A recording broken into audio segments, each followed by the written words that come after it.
সদৌ অসম আমোলা সন্থাৰ ৯৮ সংখ্যক প্ৰতিষ্ঠা দিৱসটি আজি আমি উলহ মালহেৰে নলবাৰী জিলা পুথিভঁৰালত অনুষ্ঠিত কৰিছোঁ। সদৌ অসম আমোলা সন্থাটো 1928 চনৰ 4 ছেপ্টেম্বৰত জন্ম হৈছিলে। এই জন্ম লগ্নৰে পৰা আজি ৯৮ বছৰ হ'ল আৰু আগন্তুক শতবাৰ্ষিকী আমি আমাৰ কাছাৰত পতাৰ মানে আলোচনা চলি আছে। ইয়াত আমি মিলিত হৈছোঁ আজি সদৌ অসম আমোলা সন্থাৰ যিবিলাক সতীৰ্থ গোটেই জিলাবিলাকৰ ইয়াত আমি একগোট হৈছোঁ আৰু ইয়াত আমি দিনজোৰা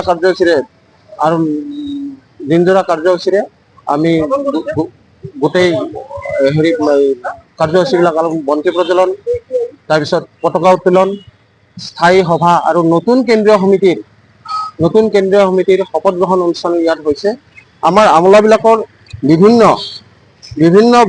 বিষয়ত যিবিলাক পে কমিশ্যনৰ দেখা দিয়া আগতে ৰৈ যোৱা কিছুমান বিসংগতি, যেনেকুৱা গ্ৰেজুৱেট স্কেল আমাক যিটো লাগে সেইটো বিষয় আৰু ধৰক বিভিন্ন বিষয় আছে। আৰু সকলোতকৈ ডাঙৰ বিষয় হ'ল এন পি এছটো বাতিল কৰি OPS ব্যৱস্থাটো প্ৰৱৰ্তন কৰা আৰু মানে পুৰণা পেঞ্চন ব্যৱস্থা যিটো সেইটোলৈ ডাইভাৰ্ট কৰা।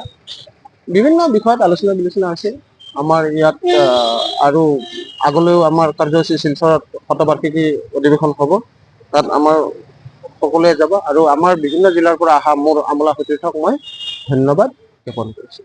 আমাৰ নতুন কাৰ্যনিৰ্বাহক সমিতিৰো শপত গ্ৰহণ ইতিমধ্যে সমাপ্ত হৈছে। এতিয়া স্থায়ী সমিতিৰ আমাৰ মুকলি সভা চলি আছে। সদৌ অসম আমোলা সন্থাৰ আমি নতুন কমিটিখনৰ আমাৰ বিভিন্ন সমস্যালৈ আমি ভৱিষ্যতৰ দিনত আগবাঢ়িব লাগিব।